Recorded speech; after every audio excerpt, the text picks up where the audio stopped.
2 hours with our three sports-loving ladies, Mia O'Brien, Lauren Brooks, and Taylor Dahl. Hey, hey. This is Helmets and Heels On 1010XL, switched on by First Coast Lighting and Fans. Upscale lighting, fans, and home decor. Show me what you got, pretty lady.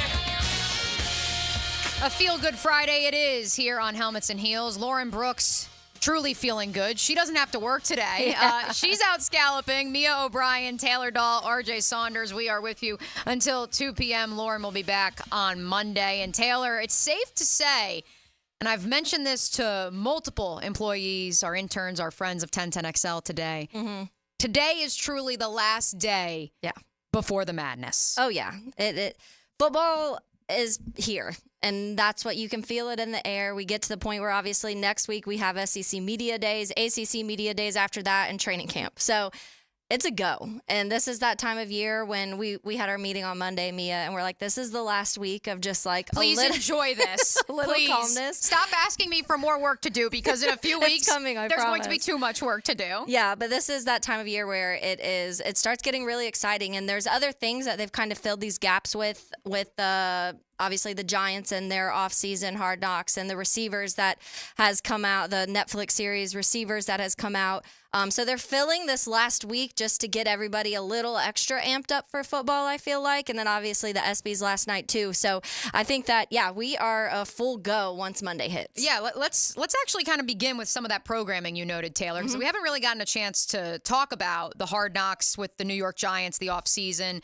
I haven't gotten a chance to watch the wide receiver Netflix show. Have you yet? I started the first episode yesterday. Let's table those for a little bit later in the 1 o'clock hour when we also will be joined by none other than Miami star Bishop Kenny's own Jasmine Roberts coming up at 1 o'clock. We're also going to debut a new segment here on Helmets and Heels, and we'll also get to those two programs. But the ESPYs last night, that was the first question you asked me when we walked into the building this morning. Did you watch the ESPYs? And Taylor, what did I tell you? You said yes. But you said that the product has gone down in recent years, ever since the Drake year, we call it. I think that's the first time in history that someone has ever said that things have declined since Drake was there. That was 2014. That was the year that... I feel like Drake does kind of have that thing, though, where he'll show up at a game, and then all of a sudden that team sucks after he shows up. So did he do that to the ESPYs? Many are saying, is Drake the reason that the ESPYs have just been in a free fall ever since? Yeah. And that's nothing against Serena Williams. I thought she was entertaining. Let's be real. A lot of these jokes, it's a team of writers, just like SNL, they're coming up with these. I did not take offense to the Caitlin Clark is Larry Bird. White people go crazy for her. I did not take offense to that, for those of you wondering. Look, I thought Serena was great. I loved the segment where her and Venus kind of had like the body double situation going on. I'm blanking on his name now. Gleason from the New Orleans Saints winning the Arthur Ashe Award for Courage. His son River standing next to him was a very emotional moment. Dawn Staley, I thought, was tremendous. I saw, and I did not watch it. I've seen clips of it, but I saw Mina Kimes post, and it was like a very elaborate tweet, but it was pretty much like, I would run through a wall and walk through fire and step over glass for Dawn Staley. It's true. And like Dawn leads off winning the V Award for Perseverance by basically saying that, like, I don't deserve this. Like, I'm a friend and an ally of people with cancer, but that was part of why she was chosen by Stuart Scott's daughters, because he stressed so much in his speech 10 years ago to the day that it's not just about those going through the fight, but it's about when you're tired, laying down to rest, and who will pick up the fight for you and support you. And Dawn's done that for her sister, her longtime WNBA teammate and assistant coach, South Carolina, who passed away last year from cancer. And then one of the young girls who she's kind of become friends with and who makes her those necklaces as one of the children at the Children's Hospital, currently fighting cancer. Yeah, again, I love any award show. This may not surprise many of you, but my dream is to host the Golden Globes. Like, that is my dream job, is to one day host the Golden Globes. The ESPYs may be a little bit more attainable than that, but it was still an entertaining program. And at the end of the day, there is nothing else going on besides baseball, the dog days of baseball, which, hey, Taylor, not the worst thing in the world right now in your world. Not for you, maybe for me. Shout out to our friend Tony Marinatos, who may make an appearance also later in the 1 o'clock hour in our Ask H&H segment. Oh, yes, just wait for that. And also, of course, WNBA, Scottish Open. I understand there's other sports going on, folks, but truly, for me, the football season, the chaos, the madness, especially here at the Superstation, it gets going on Monday. It is funny because I told you I have not watched SB, like a full SBs in several years. But you always get the clips of it online, obviously. And I enjoy the monologues. I enjoy the little jokes here and things like that. So I like that. But as a full product to me, it has gone downhill. So I haven't sat there and watched a full ESPYs. But some of the little things that have popped out, obviously, Serena and them had a joke towards Harrison Butker about, women and like women being up here and it's just a sport and just watch it because it's still a sport. And it's like, except you, Harrison, like you're not invited. That was like kind of one of the jokes. And then Nick Saban, he won the Icon Award and he came up and he was like, we have enough former players in here that we could have a practice right now. I'm sure he probably tried true. to line them up too afterwards. He's missing the game. Yeah. I did mention baseball, the dog days of summer, they're here. Let's hit that real quick, RJ, before we get into our first topic of today's program. That just happened. Brought to you by Florida Home AC, the official air conditioning partner of the Jacksonville Jaguars. I know it sounds weird. We do talk a lot of Pittsburgh Pirates here in Jacksonville, Florida, thanks to one Frank Frangie. Paul Skeens, last year's first overall pick, a rookie with the Pittsburgh Pirates, will officially start Tuesday's All-Star game for the National League in Arlington, Texas. That is actually part of my tangent brought to you by Chick-fil-A that you'll hear later. Ooh, love that. Great segue, Taylor. Great segue. All right, speaking of segues, let's get into our first topic today. Team building. It's such an interesting concept, whether we're talking about culture, whether we're talking about drafting, whether we're talking about free agency. So many different elements go into creating a professional franchise. What we're going to do here today, especially in light of some of our conversations earlier this week on this program, Taylor, in which we examined how this franchise here in this town, the Jacksonville Jaguars, historically drafted poorly and had to put Band-Aids on bullet holes via free agency. How have they built their current roster since 2021? That's the year we're going to put on it, since 2021.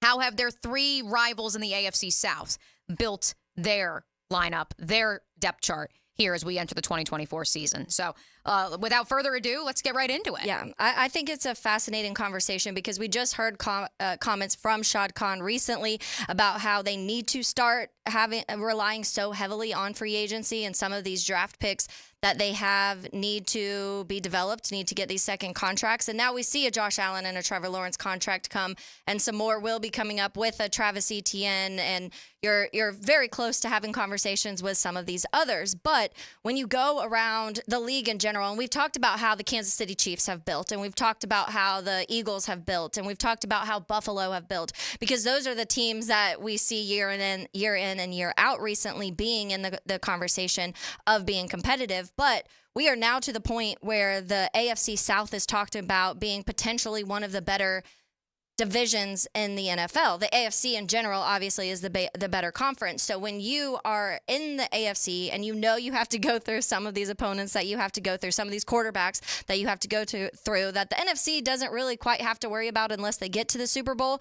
that roster building and keeping your roster together, I think, is very important. I want to start with the Colts, Mia. Okay, I'm getting out my pen and paper, by the way, for those of you watching on the MyBookie digital studio live stream, because I want to take notes as we go through these four depth charts. Yes, the reason I want to start with the Colts, because I'm not sure I have ever seen anything quite like this. When I tell you every single starter on their offense was drafted. Yeah. Every single starter on their offense was drafted. Anthony Richardson, Jonathan Taylor, Michael Pittman, Josh Downs, A.D. Mitchell, Jelani Woods, Bernard Raymond, Quentin Nelson, Ryan Kelly, Will Fries, Braden Smith. Every single person on their offense was drafted. Now, is this always good? Because it'll depend, obviously, what is Anthony Richardson going to be? We still have a question mark around Anthony Richardson. I think Jonathan Taylor, Michael Pittman have been able to prove themselves and solidify their place in the NFL. Josh Downs, A.D. Mitchell, some of these other guys, Quentin Nelson we know is one of the better in the league, but some of the other guys do have question marks, so those will be answered in the next 2-3 years. Is Anthony Richardson a quarterback we're talking about being one of the better in the NFL, or even let's say a top 10, top 11, 12, if that's the case, then the way that the Indianapolis Colts have approached their drafts is you don't see this. Right. You do not see this. And even when you go to the second, third, fourth stringers, their entire tight end room was drafted. by the Indianapolis Colts. Some other notable names from the second and third tiers of that depth chart: Alec Pierce, who has now essentially been relegated to wide receiver 4 after being drafted in the second round out of Cincinnati. He, of course, was drafted by the Colts. Blake Freeland and Matt Goncalves along the offensive line, also drafted by the Colts. Yeah. Let's go to the defensive side of the ball. Yeah, and even that, 8 of 12. And I put 12 because obviously they separate, when you separate the corners, they do have their nickel corner in there. So 8 of 12 also drafted. Kwity Paye, Grover Stewart, EJ Speed, Zaire Franklin, Juju Brents, Julian Blackman, Nick Cross, Jalen Jones, all drafted. And Laiatu Latu, the first defensive player taken in the first round or overall in this year's NFL draft, not mentioned among the first teamers. So he will be a rotational piece. Definitely. Although maybe he eventually usurps Samson Ebukam. And then so will Taven Bryan. So that's a different Yeah, well, also this is like, I mean, look, we're going to have this bit when we get to the Tennessee Titans, but certainly you could have it with the Colts too, between Taven Bryan and Ronnie Harrison Jr., who, by the way, is now a linebacker, even though he's listed as a safety here.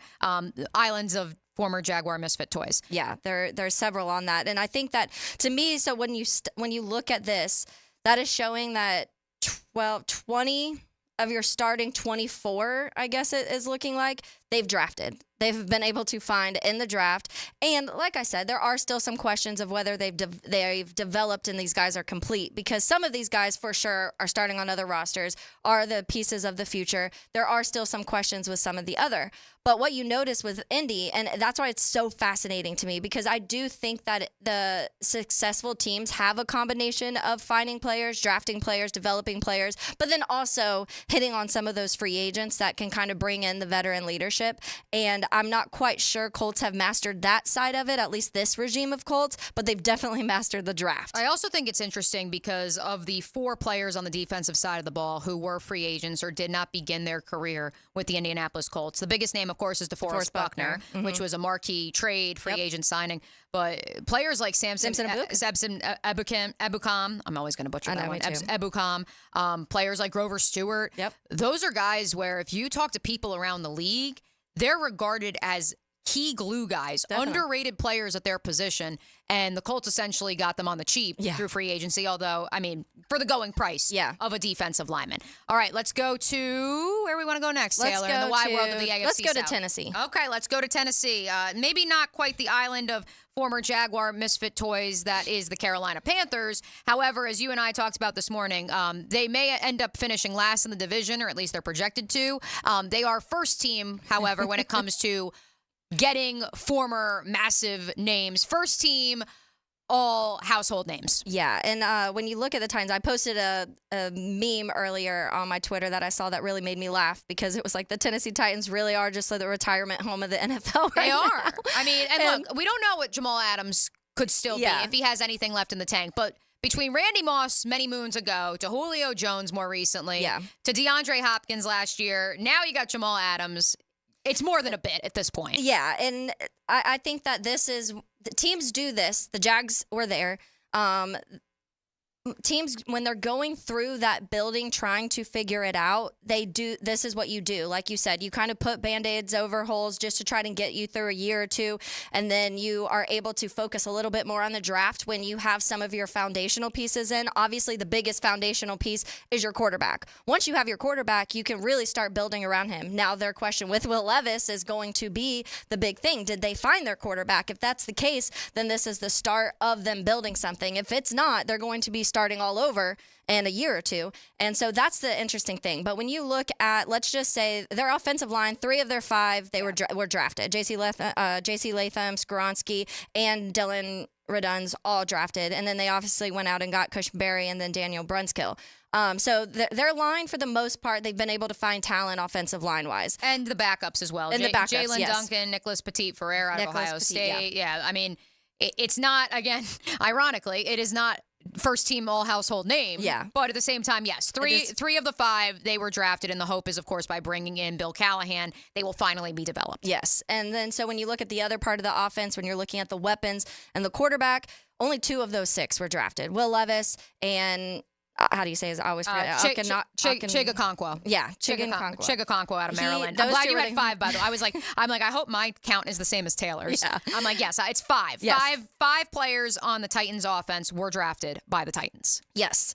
And so obviously Tony Pollard not, Calvin Ridley not, DeAndre Hopkins not, Tyler Boyd not. But the interesting thing about the Titans is behind that, a lot were drafted. Yes. And so this is why I say to them, it's a lot of questions around Will Levis, because if Will Levis is that quarterback, if he ends up becoming their franchise quarterback, whatever level that may be, they do have the pieces behind in a Tyjae Spears and a Treylon Burks and a Nick Westbrook. Yeah, that all those were drafted. Josh Weil was drafted. Jalen Duncan was drafted. Jackson. All of those guys were all drafted. So these patches, these kind of Band-Aids that they've put in the offense right now just to get them through this year or two, maybe help develop Will Levis, bring some veteran leadership there and not have Will Levis and some of this young offensive line just be kind of left out in the dirt.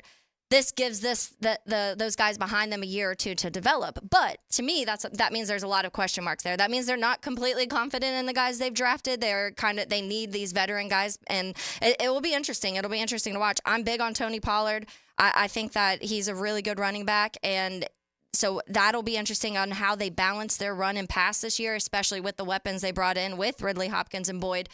We joke about them being like the retirement home of it, but DeAndre Hopkins is DeAndre Hopkins. I mean, he's never going to be a burner. Yeah. But he's going to find a way to create separation. But every year you think, okay, this is like he's done. He's on his way out. He shows you that, okay, never mind, I have another season. And then Tyler Boyd has always been that wide receiver 3 in Cincinnati. It'll be interesting to see what he can be as a 3 somewhere else, because Jamar Chase and T. Higgins were so good.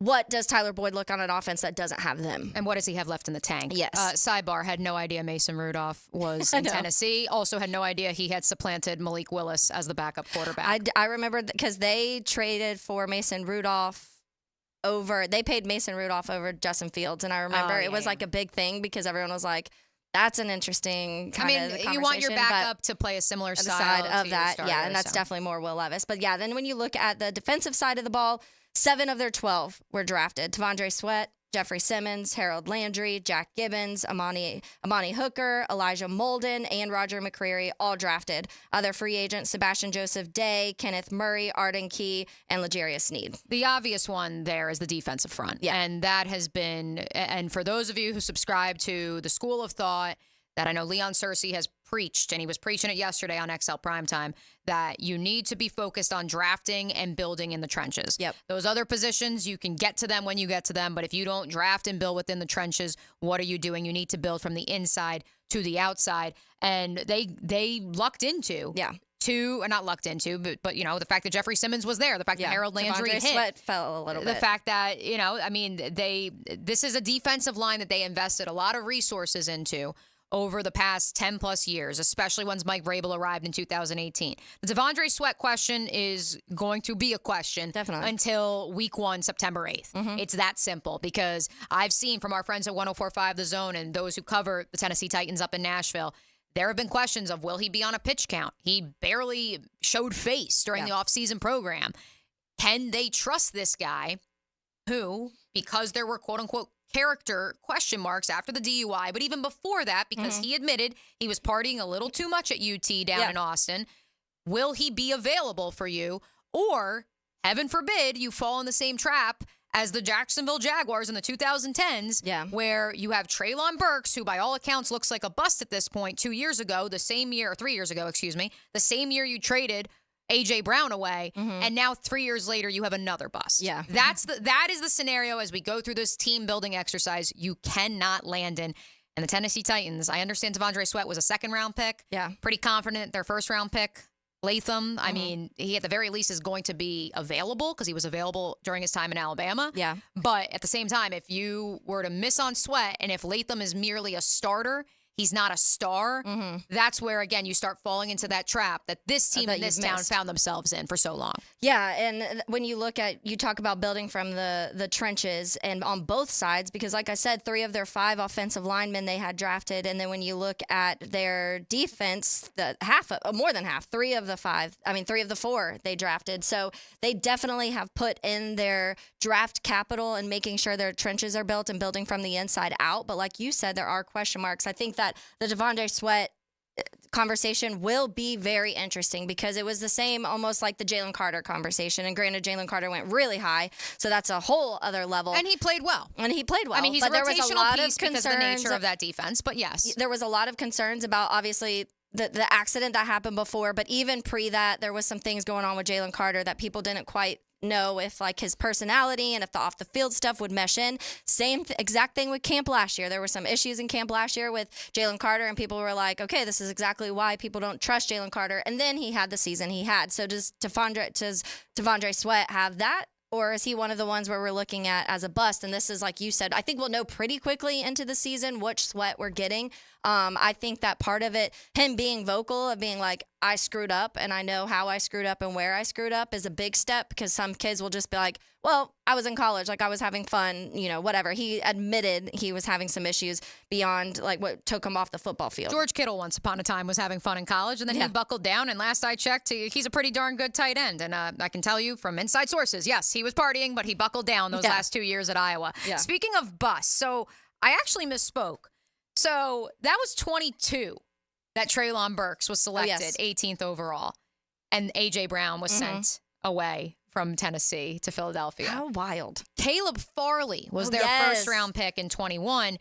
He's a backup right now in Tennessee in a new defense under Denard Wilson, and that, again, is on the heels of, and we're only going back to 2021 as we kind of look at this team-building exercise, but that was on the heels of Isaiah Wilson in 2020, who never played a single game for the Tennessee Titans. So now we're looking at a scenario where, yes, you luck into Jeffrey Simmons as your first-round pick in 2019, but there's a chance that you go Wilson, miss.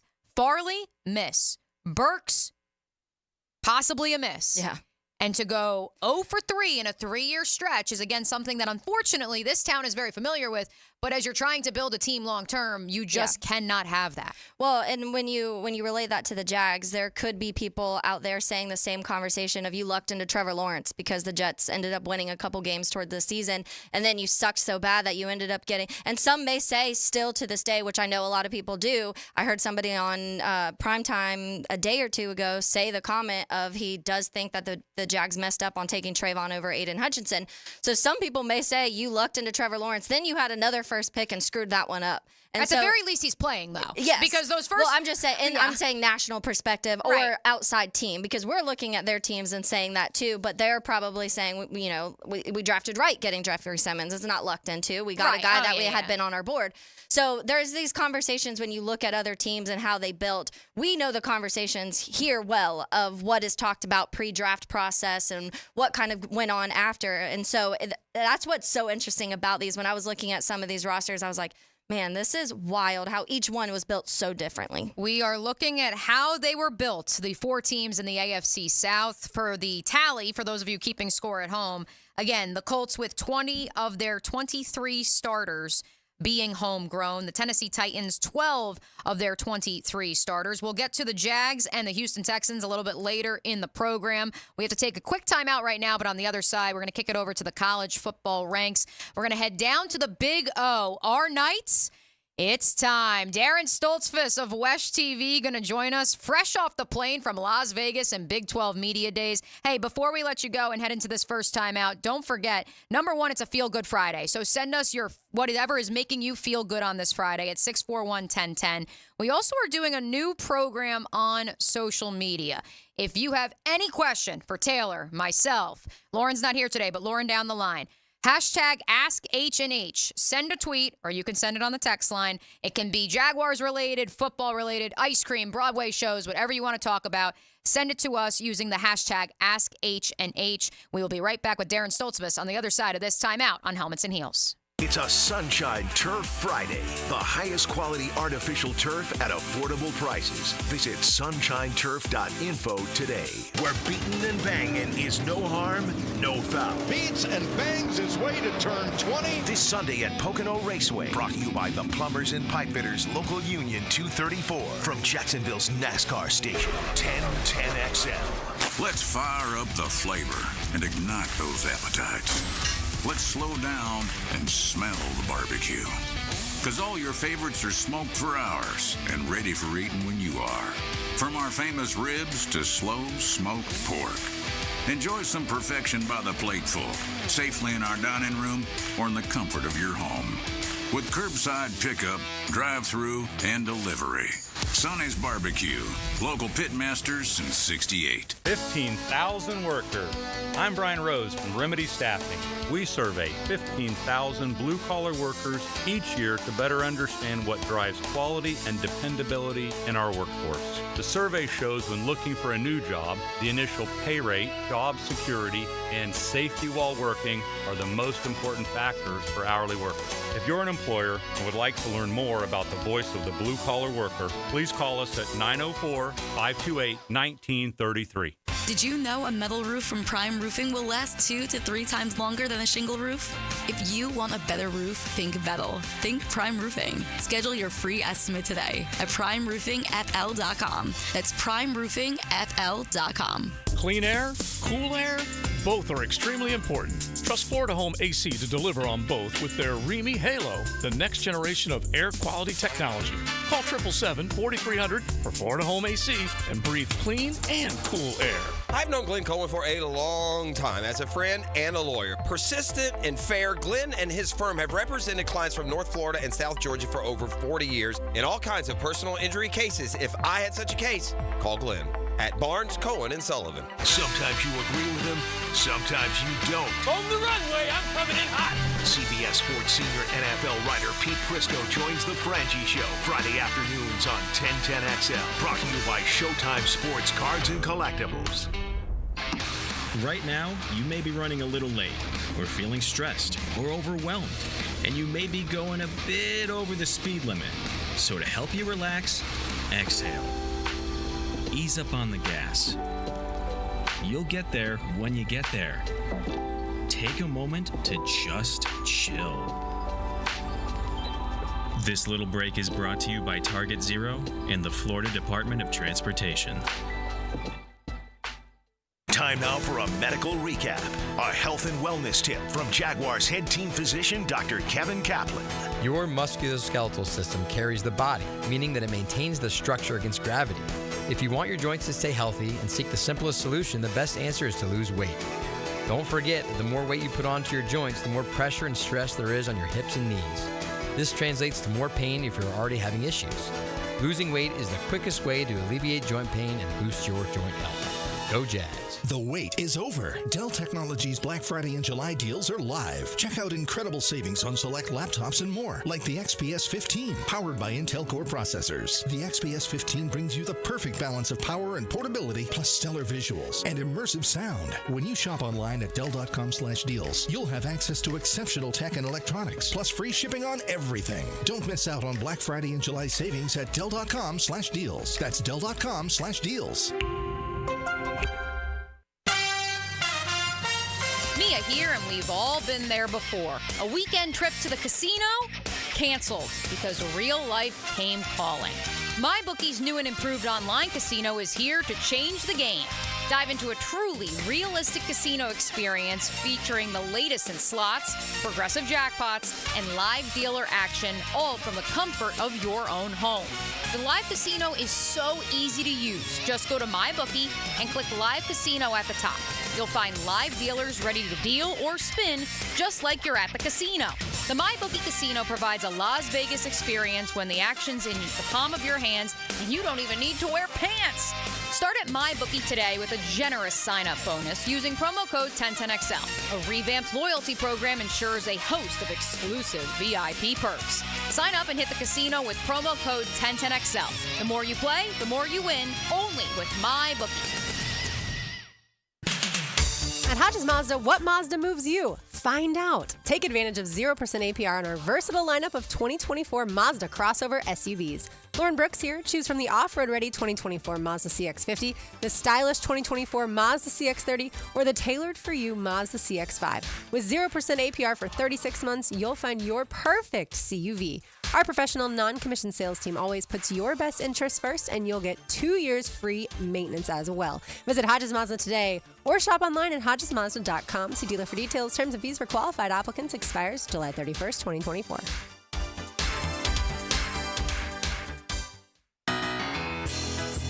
This is Mark Nato. My sons and I have seen the doctors and PAs at Southeast Ortho for everything from lumbar spine stress to elbow tendonitis. Southeast has always been there, been truthful, and always been on point. Everything they say happens. We can't thank them enough for what they've done and the great care that they have taken of our sons.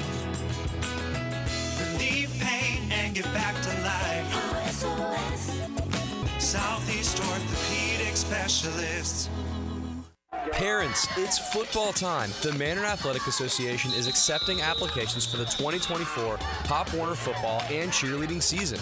Registration is filling up. Sign up at mandarintigers.com. That's mandarintigers.com. 1010XL is presented by Farah & Farah, exclusive injury law firm of the Jacksonville Jaguars. Protecting you and your family. Call 396-5555. Jacksonville. This is Helmets and Heels. Kept classy by First Coast Lighting and Fans. Upscale lighting, fans, and home decor. On 1010XL. Once again, for those of you just tuning into the Superstation, it is a Feel Good Friday on Helmets and Heels. Be sure to send us what is making you feel good on this Friday. Puppies, sports, vacation, whatever it may be. 641-1010 is the number to reach us at. We also have a new segment, or what are we calling it? Feature, we're calling it. Yes. A feature, we're calling it, Taylor Doll. We're calling it #AskH&H. You may have seen some of your favorite podcasts do this on X or Twitter. Simply send us whatever question you have for Taylor, myself, about our lives, about football, about the teams we cover, about our journey here to Helmets and Heels. Just post it on X using the #AskH&H. This next guy, I know he's got a lot of questions. I know he was asking questions in beautiful Las Vegas this week. Let's welcome Darren Stoltzfus of Wesh TV on the Garber Auto Mall phone line. Darren, have you caught up on sleep since that late night flight back from the West Coast? That's a fantastic question. The answer, no, absolutely not. I woke up today maybe feeling worse than yesterday. Oh, no. But that's what 3 young children and a pup out of surgery will do for you. You know, it's just back to real life very quickly after Las Vegas. Man, oh man, you guys are at 3 now? God bless you. Round of applause, RJ, for the Stoltzfus family down in Orlando. It's tremendous. You're still a ways away from Tyreek Hill. But... Yeah, well said, Taylor. Well said. It's a pleasure to, of course, be joined by you, Darren, on this fine Feel Good Friday. Let's start big picture here. UCF entering year 2 in the Big 12. The mood, the vibe out there in Vegas compared to previous Big 12 media days. Well, this was my first Big 12 media days. I didn't get to go last year in Dallas, but from watching Gus Malzahn over the last few years, there really does seem to be a higher level of confidence going into year 2 in the Big 12. And I'm sure last year there was so much that was unknown, you know, despite the SEC experience, obviously, at Auburn. Trying to get a program that hasn't played at that power level to get there, I think there were a lot of learning experiences, and in part because of how poorly last year went. I think that's kind of why Gus Malzahn feels like this year is going to be different for UCF. They learned a lot of tough lessons. They lost 3 games by a combined 4 points in conference play. They started 0-5 in Big 12 play, but rebounded and ended up finishing the best of the newcomers. So the talk was all about how this is going to be the most competitive league in the country, top to bottom. You know, it's very even, they feel like. I guess that's what happens when you add 8 teams in 2 years. You don't really know what to expect. But I think UCF is expecting that they're going to be putting forth a much better product this year than last year. Now, Darren, I want to ask you, before we get a little more in-depth with UCF, on the media days, the Big 12 in general, it could have been pretty easy for the Big 12 to kind of start splitting apart a little bit after Oklahoma and Texas departure. But it seems like, honestly, the leadership handled it like pros and really well. What are your thoughts on how they were able to move along, strike media deals, do all of this, and yours, Mark, still being very confident in the conference? Yeah, Brett Yormark was very confident that first day of media days. He kind of took the podium, was doing the walk back and forth, and I'm not standing behind the lectern. I'm going to get out there and talk. as you read from his notes, obviously. But I think he's feeling like this is in a good spot. This conference is in a spot where they are ready to pounce. And once again, they are still open for business. And I asked him just flat out, once he got off the podium, I said, is there a path for this conference to be a top 2 performer? Is this, by perception and finances, there are 2 power conferences and the other 2 are kind of lagging behind in the Power 4. And he basically gave the coach speak answer of, I'm not going to stop until we're the number 1 conference. But he kind of implied that this is a conference that is still going to be on the rise. And they have so much focus on what is the value that can be brought. It's not necessarily about the number of teams in the field. But that being said, there were great rumors swirling around for the Big 12. They're very confident. Terry Mahajan, the AD at UCF, he gave a different point than I had thought of it as, he's saying the SEC essentially, by not naming them, is locked into the southeastern portion of the country. Look, Orlando to Las Vegas is not an easy trip, but the Big 12 is not blocked out by geography. They are going to be across all 4 time zones, and he thinks moving forward, especially recruiting kids, making trips for families to see games. I mean, it really does open up an entirely new possibility for each school in this conference. And I think with them trying to explore these new TV windows, whether that's going to be Friday night or early Saturday, there are some unique things that the Big 12 are doing that made me think, okay, maybe this is a little bit more bullish than I thought going into this. Any rumblings of Florida State joining the conference while you were out there, sir?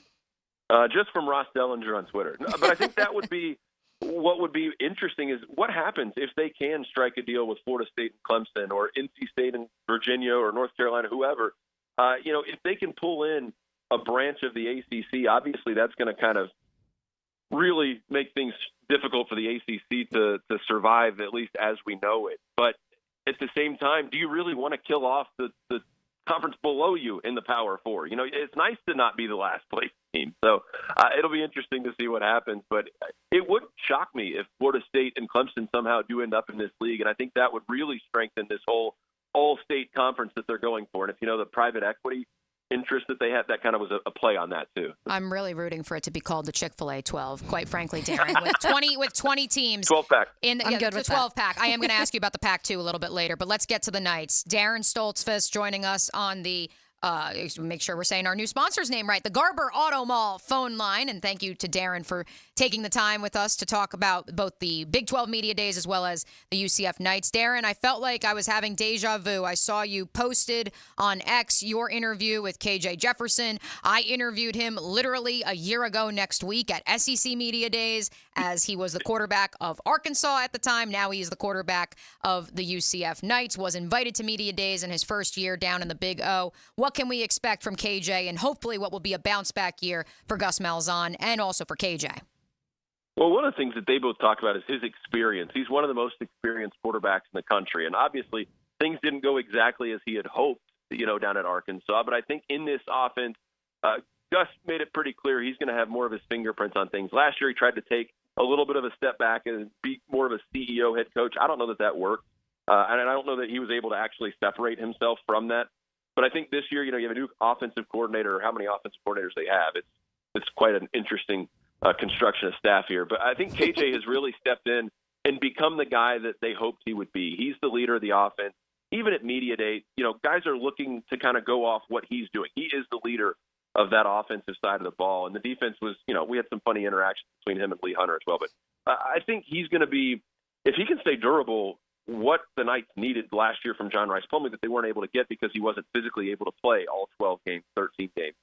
So Gus made some interesting comments. I mean, he told the Big 12 internet people that this is the closest he's had to Cam Newton physically in a quarterback. And I know that immediately sends up red flags like, well, KJ is not Cam Newton. But if he can be durable like Cam was and make some plays like Cam did, I think that's just icing on the cake for this offense if they can get going again. So health is obviously a huge issue. Depth is going to be an issue. But I think the offense will look more like a Malzahn-styled offense than we've seen the last couple of years in Orlando. It's funny, Darren, because I saw a article with that of Gus Malzahn compares KJ Jefferson to Cam Newton, and I immediately clicked it. I was like, let me see, Right. let me see where this is going. But when you talk about the offense, final season for R.J. Harvey, second in rushing last year behind Ollie Gordon, and people talking. Ollie Gordon obviously has been in the news lately for other things, but he was absolutely fantastic. So to be the guy just behind Ollie Gordon in the Big 12. When it comes to rushing, what is the importance of him in this offense and just the balance of what they can find in between the run and the pass this season? Well, they have a very well-stocked running back room. But R.J. Harvey, he's an Orlando guy, came out of Edgewater High School. He's been at this school forever, it feels like. And he just physically has built himself into a monster. If you've seen some of the footage of him, he looks like the Incredible Hulk. And that's after he takes his pads off. This guy is absolutely shredded. And he is going to be locked in. And if you look at, Ollie Gordon the second, there was all kinds of talk about how he's the best running back in the country last year. Well-deserved. Mm-hmm. But if you look at the game, when Oklahoma State played UCF, RJ certainly played with a chip on his shoulder, and that's saying it lightly. I think this guy has some things to prove. He wants to be one of the stars in this conference, and I think he has the potential to do that, especially with what he's able to do on the field. And I think they have some options at running back, so it's not going to be necessarily he has to be an every down guy. And again, durability is going to come back to the lessons they learned last year. They have to have more people, literally just more people to rotate in, or they're going to be really, really hurting, literally, again. Who fills the void for Javon Baker's production, Darren? Is that an overrated question at this juncture or an underrated question? I'd look at Kobe Hudson. I think it's a fair question because Javon Baker was such an electric player.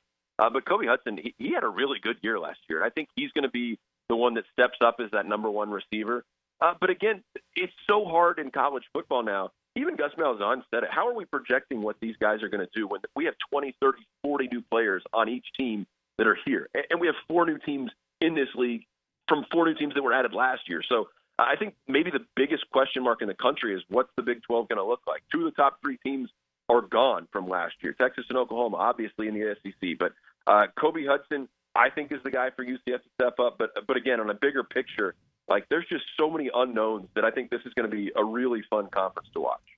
I want to ask you before we let you go, all of the chatter that is surrounding Colorado and Deion Sanders and that Shadur, what is the mindset in that conference of how they've kind of handled things and the vocalness of both Shadur and Deion Sanders?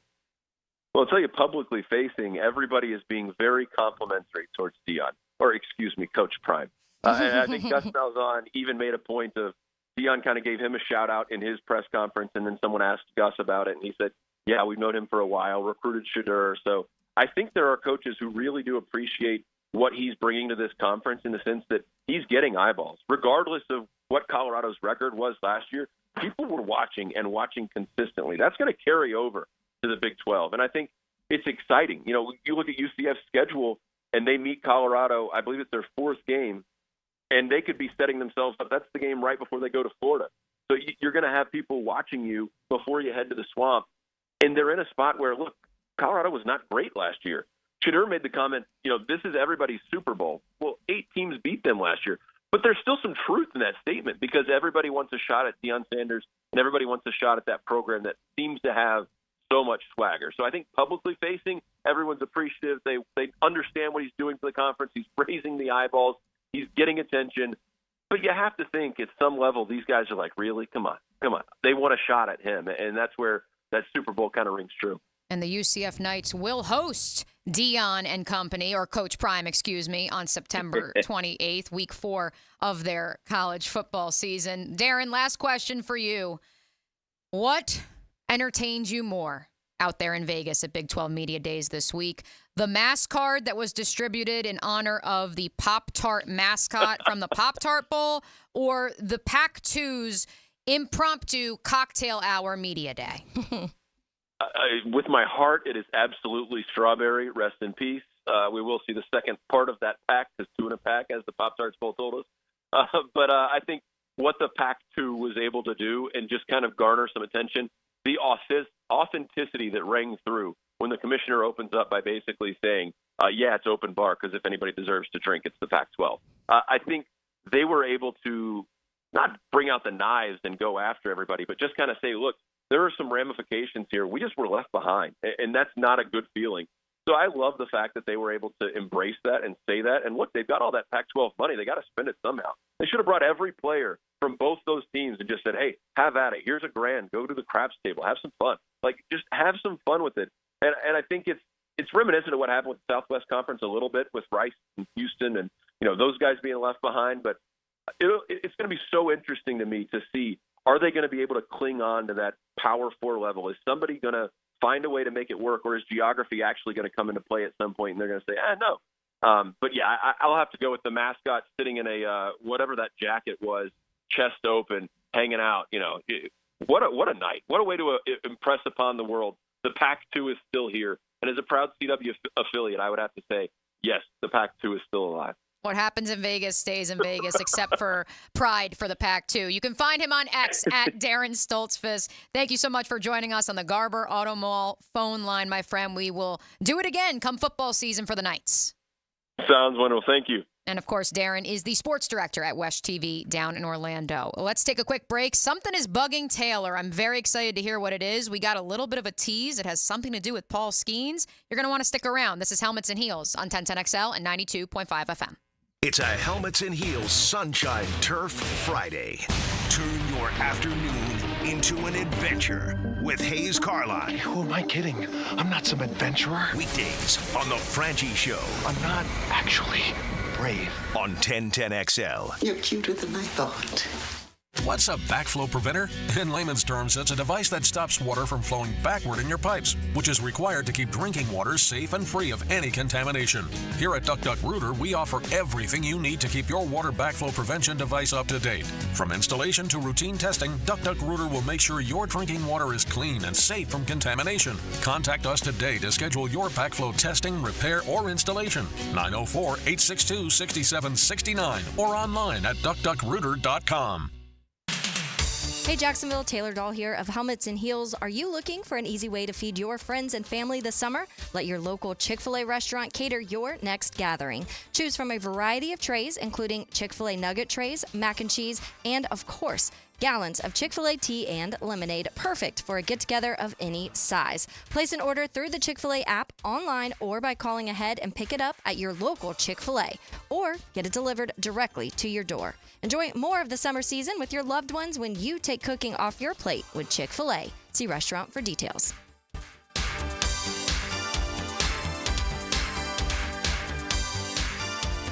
Let's go! Help cheer your Sharks on to victory as they battle the Green Bay Blizzards in exciting IFL football action this Saturday, July 13th, 7 o'clock in the VyStar Veterans Memorial Arena. Now, check out our new family pack. You get 4 tickets, 4 vouchers, and a $25 Al's Pizza gift card. It's a great deal. To purchase yours or to get more information, call 904-621-0700. And ho, ho, ho! Who's ready for Christmas in July? A little Christmas music, maestro?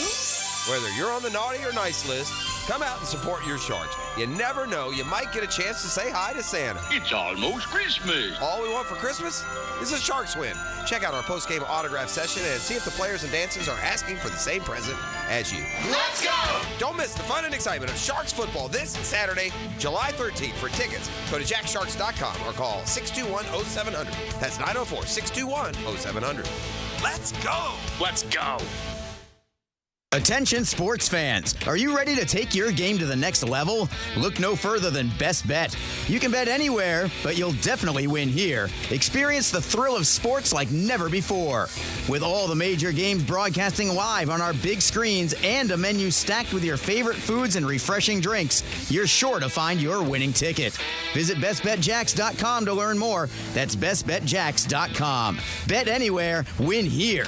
Only at Best Bet.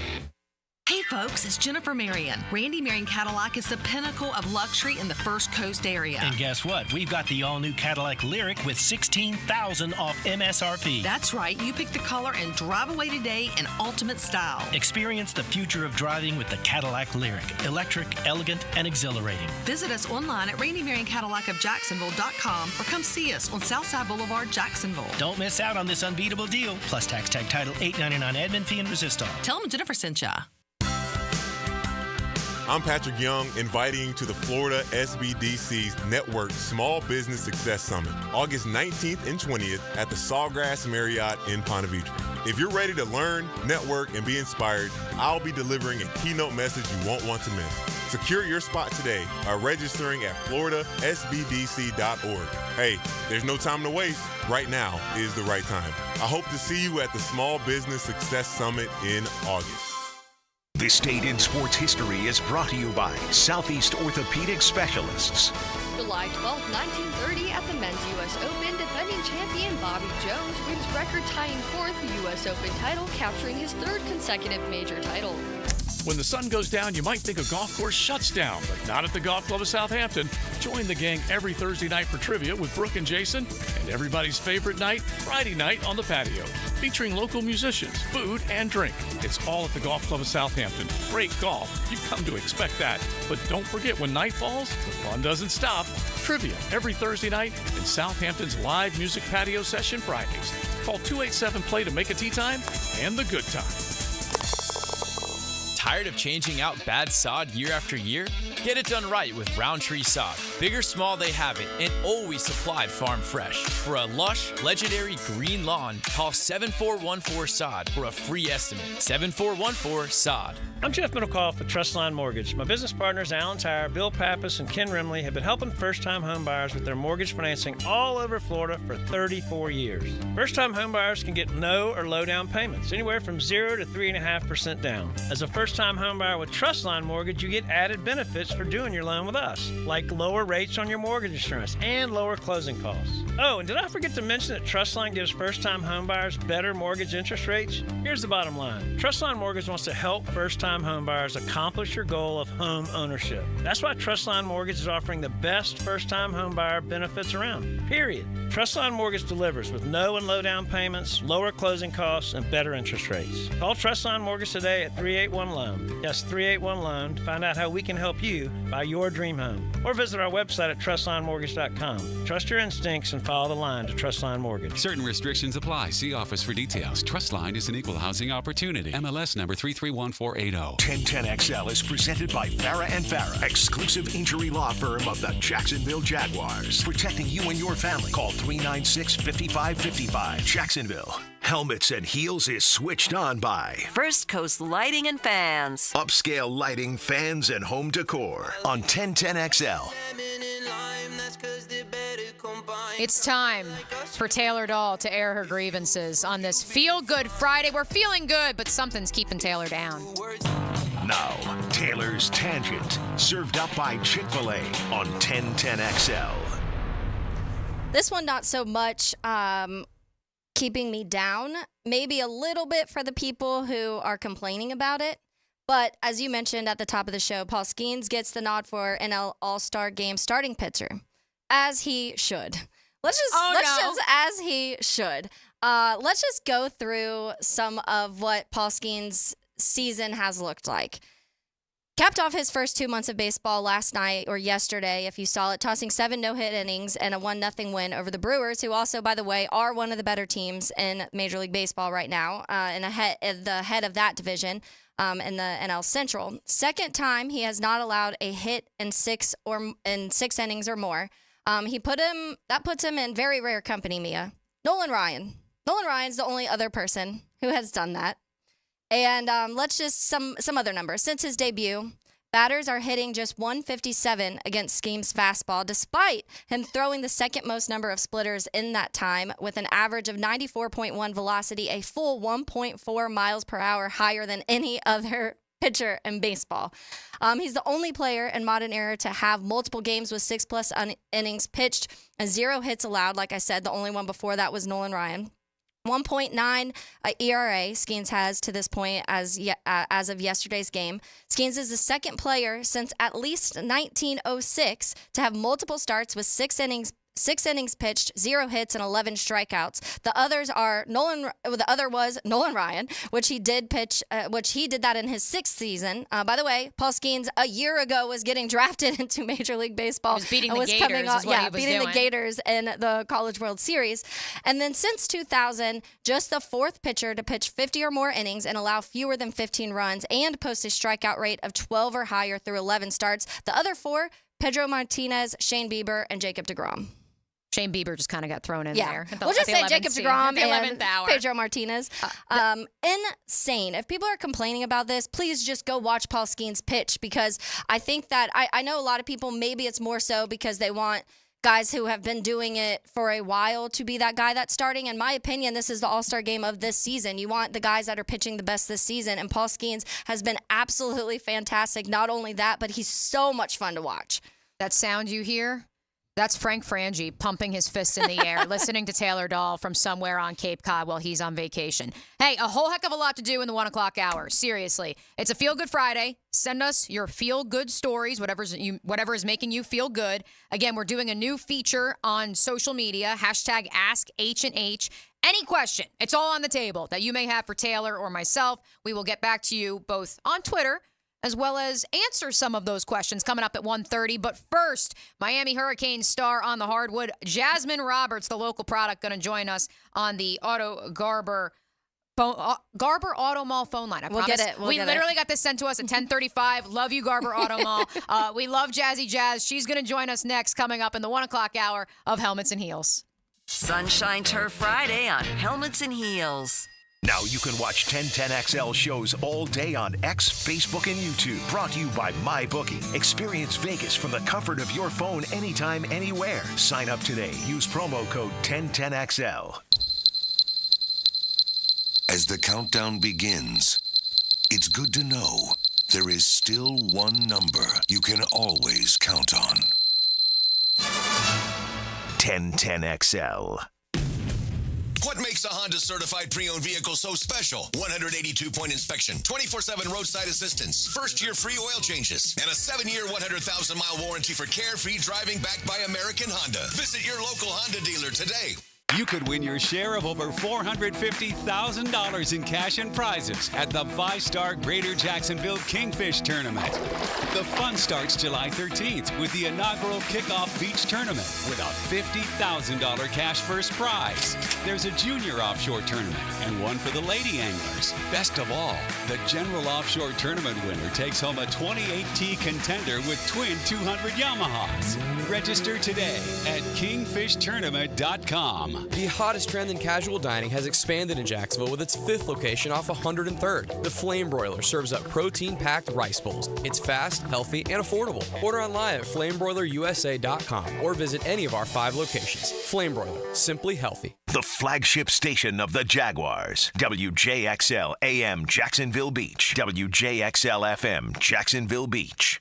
The coolest thing going on right now is the summer fan sale with 3 ways to save at First Coast Lighting and Fans. Browse their huge selection of high-quality fans to match your desire for elegance, quality, and uniqueness.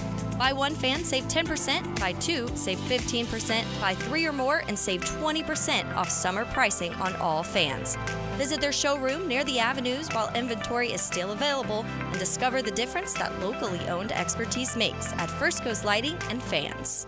Did you know a metal roof from Prime Roofing has the highest wind and impact ratings available?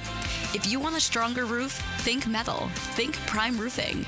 Learn more at primeroofingfl.com. That's primeroofingfl.com. Mark Watson with Hardball Creative, with answers to the questions I'm asked the most. Yes, we are local, and no, I'm not hiring an actor to read these commercials. Check us out at hardballcreative.com. Hardball Creative.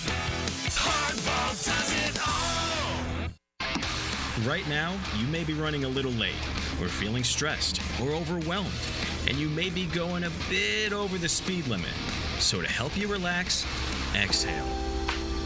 Ease up on the gas. You'll get there when you get there. Take a moment to just chill. This little break is brought to you by Target Zero and the Florida Department of Transportation. Hello, this is Father Nicholas Lowe, and I want to talk to you about letting things roll off of your back. So often we can make big deals out of things that are not really big deals. We can allow them to steal the joy of our day. But let me remind you that don't allow anyone or anything to steal the joy of today. Go out today not letting little things steal the big things that God has in store for you. For more inspiration, log on to stjohnthedivine.com. I'm RJ Saunders with your Southeast Orthopedic Specialist local sports update for 1010XL. This update brought to you by First Coast Honda. The Jacksonville Jaguars and Everbank Stadium partners will host a job fair on Monday, July 15th at Everbank Stadium. The hiring event aims to fill thousands of part-time positions for all 2024 home games and other stadium events throughout the season. The event will take place from 5 to 8 p.m. in the East Gallagher Club at Everbank Stadium. Parking is free in Lot C, and candidates can enter through the East Club gates. Gators fans can now reserve their seats at the Swamp for the 2024 season, featuring home matchups against Miami, UCF, LSU, Ole Miss, and more. Individual tickets for all 7 2024 home games are on sale right now. Go to floridagators.com for more information. 91 degrees at 9:02. Time and temp brought to you by Bueller Air Conditioning. Stay cooler with Bueller. 1010XL is presented by Farah and Farah, exclusive injury law firm of the Jacksonville Jaguars. Protecting you and your family. Call 396-5555. Jacksonville. Wow! I feel good. It's a feel-good Friday. We're gonna have a good time together. And that would be good. So good. Text or tweet something that makes you feel good today. I hear good things. Really good things.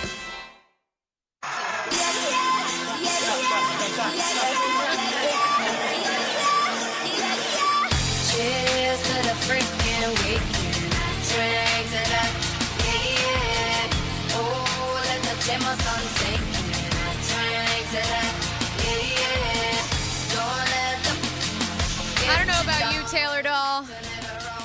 Our next guest has me feeling good. So excited to be joined by none other, Bishop Kenny grad, Miami, I can't believe I'm saying this, Miami senior star forward, Jasmine Roberts on the Garber Auto Mall phone line. We were hoping to get her in studio. Unfortunately, she won't be flying back up to Duval County, Nassau County till tonight. How are you, my friend? So good to hear your beautiful voice.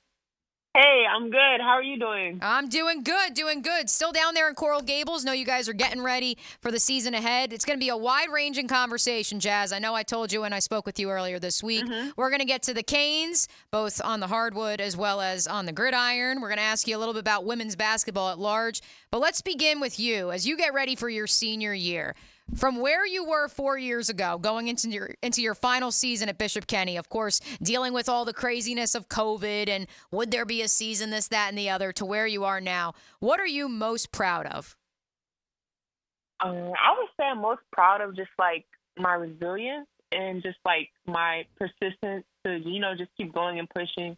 I mean, like, obviously high school, you know, the whole COVID thing, not knowing if I would have a senior year of high school, and then making it to college as a freshman, and then dealing with still, like, having COVID, missing games sometimes, like, throughout a season. So, like, to be where I am now as a senior and to just to see, like, the growth and the progress that, you know, I've made, it's just, like, it's honestly, like, just insane to me. Jasmine, when we talk about a lot of times that the transition from high school to college and then college in the WNBA, there's some people are make comments too early into people's career about how things may or may not go. For you, your breakout season, your sophomore season was absolutely fantastic. It really just felt like you found your way pretty quickly that year. What for you do you felt like changed the most between your freshman year of college and your sophomore year? I would definitely say it's honestly just an experience thing. Because it is it's a big jump, and there's a big difference in the athleticism, just the play type and everything. So I think for me, my freshman year versus my sophomore year was definitely just learning the system, like learning what my coach likes, what my coach doesn't, you know, what could get me on the floor, and just like honestly just like finding a role and just being great at it. Like I feel like that's what college is about, like finding what you're good at and just starting in that role. And so once I learned that, okay, like I can get on the floor a lot if I just offensive rebound. Like, that was what I was getting on the floor to do. Like, they didn't really, like, see me as a big scorer. But those, like, me being great at that role and then I turned into, oh, like she's on the floor a lot, she can score too. So it was kind of like a progress, like a levels thing. And so, you know, my sophomore year doing what I did at that level. And then she dropped 16 points in the round of 32 that year against Indiana at Assembly Hall. Yes. I told Taylor earlier this week, Jazz, as you know, I had just had my tonsils removed, and I'm like not able to yell or scream. But it was such a proud moment to see on one of the most iconic stages in college basketball. There's Jazz dropping 16 and knocking off a 1 seed. What has been, if you go through your 3 years so far at Miami, what has been the most exciting game for you personally? What's the one that will stand out from those first 3 years? I would say it's honestly either Indiana, I would say, or our game against Virginia Tech at home my sophomore year, which is like where I had my first career high. So either of those games, I would say definitely Indiana. You know, literally sold out crowd, over 11,000 fans, you know, like everybody rooting against us, and like just that atmosphere. It was incredible. When you go back to your time, obviously Bishop Kenny here in Jacksonville, when you go back to your time in high school and just the experience, the competitiveness that Bishop Kenny women's basketball has, how do you feel like that kind of molded you into the basketball player, the woman, everything that you are right now today, now heading into your senior year at Miami? Yeah, I will give a lot of credit to, you know, Coach Clark. While I was there, even before I got there, she was building a great program, and it just kept going as I was there. I would say she instilled in me just like a lot of discipline, helped build my character on and off the court. And the things that she would put us through really prepared me for college. The play type, the workouts, the lifts, like everything that we did kind of really resembled what a college atmosphere would be like. So I think that she really, like the program that we had back then really helped mold and shape me into, you know, helped made my transition a lot smoother going into college. Jasmine Roberts, formerly of Bishop Kenny here in Jacksonville, now with the Miami Hurricanes, is our guest on the Garber Auto Mall phone line. All right, Jazz, I already told producer RJ, I told Taylor Dahl, I said, Jazz is a broadcast journalism major. That's part of why we were hoping, of course, get you here, which we will eventually get you in studio so you can see all the bells and whistles, since Jazz was once upon a time my pseudo-intern at First Coast News. Yeah. So let's talk big picture stuff here. You guys just went through a coaching change at Miami. Katie Meyer steps down after 19 years at the helm of your team. She was the coach who recruited you. And while several other players did make the decision to transfer, you stayed in Coral Gables. Number one, why? Number two, describe being a college player in the age of the transfer portal.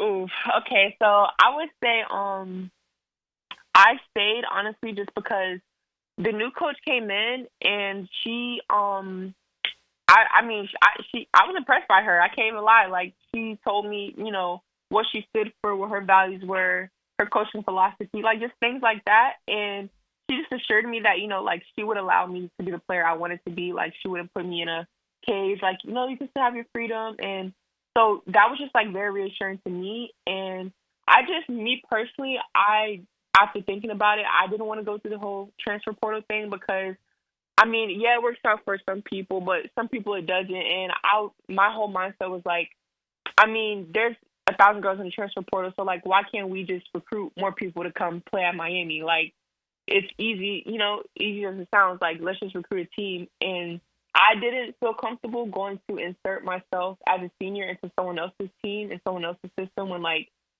there could be a team built around me. Like, that was kind of my mindset, honestly. So that was the reason I stayed, and just like still thinking about all the connections at Miami, like the networking, the connections I built and continue to build. So that was something that I was like really thinking big picture, like having a degree from Miami, still playing in the nation's best conference, things like that.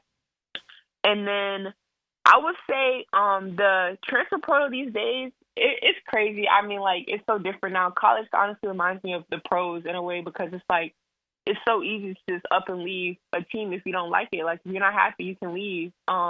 If you're not playing, you can leave. But, I mean, I don't have a problem with it, because I think that since college basketball is so business-oriented now, that, like, if coaches can do it, why can't players? Like, a coach can just, you saw my coach, like, she was, like, left. She retired. She was, ready to stop coaching. So it's like, I feel like the players should have that decision, too, if they want to leave a school that, why can't they? So I don't have a problem with it. I think it's chaotic, but, I mean, like, if a player thinks they can be happier somewhere else, then, why not go there?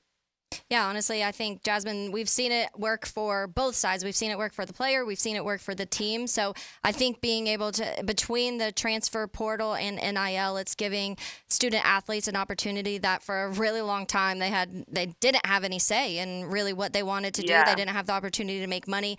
I want to look at when we're talking about the transfer portal, zooming out to Miami athletics in general, and the football team. The Miami football team right now has some pretty high expectations. A lot of people talking really high about what Miami could do this year with the transfer Cam Ward at quarterback and some of these other additions they were able to get into the portal. So what is the vibe around campus right now as we're getting close to football season? Yeah, I mean, every year everybody's always excited about the football team. I know a couple guys on the team, and they're saying, like, we're going to be a lot better this year. Definitely, I've heard that Cam Ward is the real deal. Like, he's an amazing quarterback. And, I have a friend as receiver, Isaiah Horde, and he's like, yeah, like, we're going to be a lot better. So, I mean, I'm excited to get out there and see them perform. I always will go to a couple football games. I'm always supporting, the other teams in the school. So I think that it's exciting. And, like, school is a lot more fun, when your football team is doing well. So it makes Saturdays way more exciting. So I'm excited to see them, and I think they're gonna have a great season this year, especially with all the transfers that they've gotten. Like, they're very good in the portal. They always have 5-star, 4-star recruits coming in. So I think it's just about putting it all together for them this year. You can find Jazz on X at Roberts_Jasmine, entering her senior year at the University of Miami, a member of the women's basketball team. All right, more. Let's put your journalist cap on, Jazz. Although I know you're a fan as much as you are following the WNBA with a lens of the media and everything else that goes into the spectacle that is professional sports. Who for you right now, favorite player in the WNBA as a college player yourself right now? Right now, the player I like watching most, I would say Asia Wilson, definitely. I enjoy watching Kennedy Carter as well on the Chicago team. She's been having a great season. And Caitlin Clark, I like watching her. I like watching my cousin. I watch her games too, Courtney Williams. So those are like the 4 players that I think that stick out to me that are having an amazing season. Angel Reese too. She had 12 double-doubles in a row. Yeah, I think it's like 14 or 15 now. 15 after last night. Yeah. Jazz, she had another one last night? Yeah, she did. She snuck it out. She got pulled a little bit when she was hurt. And then she came back. Her last 2, the game before that, it was like in final seconds. She hit a free throw to hit it. And then last night, in that moment. She's playing amazing right now. So. But Jazz, for you, part of why, and I've said this on our program, part of why I am so happy that we have reached this point where the conversation and the discourse around the WNBA is about Angel versus Caitlin, because that's what we saw in college. That's part of why people gravitate to college, part of why people gravitate to your team with the Hurricanes, because of the characters that are on the roster. For you to see these, and this has long been the knock on the W, that we follow these players in college and then maybe we don't follow them into the professional ranks. What has it been like as a current college player to see these storylines carry over? It's been really fun to watch and see it carry over because you have, I think NIL has played a big part in that because, players are allowed to, capitalize off their image, off their name, and through social media, commercials, whatever the case may be. And because, for so long it wasn't carrying over, and then you have, Angel Reese and Caitlin Clark, who really, I think set, the standard and just were a catalyst for, it carrying over, their fan base carrying over, and then allowing the W to grow as a whole now. Because, now they're not just watching those 2 teams. They're watching all of the teams. They're watching all the teams that they play. So it's just a ripple effect. How do you think that continues, Jasmine? Because we've had the conversations on here a lot, too, of, the way that Angel Reese and Caitlin Clark were in the tournament and then through the draft, and then they obviously both have really hot starts, and we're all kind of watching this Rookie of the Year race right now, and it's exciting and fun. How do you think that continues on for the WNBA to just make this bigger and bigger year by year?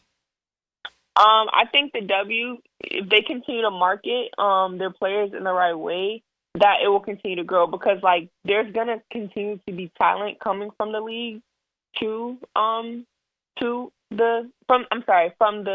from college to the league. Like you have Juju Watkins coming, who's like has all of the NIL. You have Paige. You have like those big players, big stars. So I think that if they just continue to like market their players in the best way, that the fan base will only continue to grow.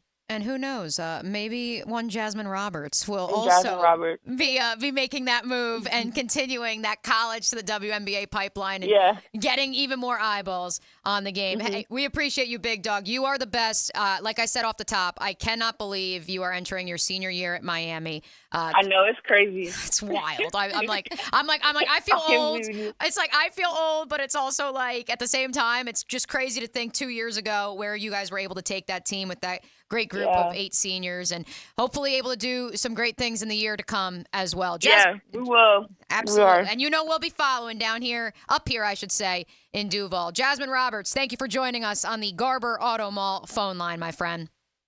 You're welcome. Thank you for having me. There goes Jazz. Again, we were hoping to get Jazz in studio. Unfortunately, timing with her travel didn't pan out, but so happy we got her on the air in some form or fashion, and we'll get her in here sometime. And going to be always fun to root on her and the Canes down there. Because look, Taylor, the reality is that while Jazz around these parts was, Player of the Year for Duval County, Florida Times Union Player of the Year. I mean, her two biggest offers, the two schools she was deciding between, were Temple and Miami, which, look, I mean, no slouch in either of those programs. Once upon a time, Dawn Staley was the head coach at Temple. But I think that what she has been able to do in carving out a role for herself on an ACC team, proving everyone wrong that she was able to translate to that next level. I'm very excited to see it translate to the next level in the W after what will hopefully be a great senior season. And a great time. I feel like the women that are coming out of college basketball right now have to be ecstatic that the league is where it is and they have this opportunity to, like we just said, continue to grow that and make it even bigger and not make it like this 1 year off weirdness because of the rookies that came out this season. So it has to be so much fun for them to think about the league they're coming into compared to what it had been previously. Hey, Juju Watkins won Breakout Player of the Year across all sports at the ESPYs last night. So I think that, look, it's the ESPYs. I know we already bashed them off the top of the show. But at the same time, it's a step in the right direction. In women's college basketball has always been something that gets eyeballs in March. Now we're getting eyes on women's basketball throughout the year. That's what's making me feel good on this Friday, Taylor Dahl. What's making you feel good? What's making me feel good is, number one, I love Fridays. I'm going to visit a friend who just recently opened a bar restaurant down in Palm Coast. And so I've been really excited trying to get down there to see their new restaurant, hang out with them a little bit. And so I'm super pumped for that because seeing old friends is always fun, but also being able to experience a big life moment for them too in this bar restaurant is really cool too. So I'm super excited to go see the Joys this weekend, but also we have a giveaway. Oh, we do have a giveaway. And you know what, Taylor? Chick-fil-A always making me feel good. Yeah, what were you saying you wanted to name the I want to name the Big 12. Like they're talking about getting All-State or All-Tel or whoever as the sponsor. No, I vote Chick-fil-A. I think it's fantastic. They're great sponsors of Taylor's Tangent, and they also will be giving away lunch for two with the ladies. Yes, let's do caller number 2, 641-1010, lunch on us. Yes, lunch on us. Give RJ a call, and thank you to all of our Heeligans on the text line, designed by Lifetime Enclosures, sending us what's making you feel good on this Sunshine Turf Feel Good Friday. A special shout out to our friend Charles, who always keeps us abreast on the very latest in soccer news. But Charles with the soccer, and we also get the pups all the time. Yes. Which the puppy's getting so big because it was the puppies that we saw when we first started the show full time in April, and now he's so big. I can't believe how big Sandy is. We actually have another Charles in Heeligan Nation who is actually this. I love this. He said it felt good to listen to and engage with my stroke-impaired mom for an hour yesterday, which is fantastic that he got a chance to hang out with his mom. Keep your Feel Good Friday submissions coming at 641-1010. I hate to say it, Taylor Dahl. We were very excited to debut our new feature, #AskH&H. And we're going to do that coming up at 1:30. But we also got to get through building the AFC South. So here's what we're going to do, folks. We're going to get through. Let's do the Texans. Okay. Again, in case you missed it at the top of the show, What we're doing today is we are looking at how the 4 teams in the AFC South were built. Were they built through the draft? Were they built through free agency? And comparing those 4 teams. We'll do the Texans here. We'll do the Jags on the other side. We'll answer some Ask H&H questions. I think we're going to have to table some of them for Monday, and there's nothing wrong with that, so you could keep them coming throughout the weekend. And I also think there will be some overlap between some of those questions and the Jacksonville Jaguars. But let's get to the Texans. Let's a reminder quick for the people maybe who missed the beginning. The Indianapolis Colts are very, very draft heavy. Every single starter on their offense they had drafted, and 8 of 12 of their defensive players they had drafted. And then when it comes to the Tennessee Titans, more even there. 7 of the 12 defensive starters had been drafted, and then 3 of 5 offensive linemen, but only 2 of 6 when it comes to quarterback and weapons. So those 2 teams drastically different when it comes to how they've built. So let's take a look at the Texans now, Mia. When we go through this, their roster is very interesting to me, and it seems like we look at 4 of their 7 offensive starters when it comes to the quarterback, wide receivers, tight ends. 4 of the 7 had been drafted. C.J. Stroud, Nico Collins, Tank Dell, and Troy, because they have a fullback in Troy Hairston. They drafted him.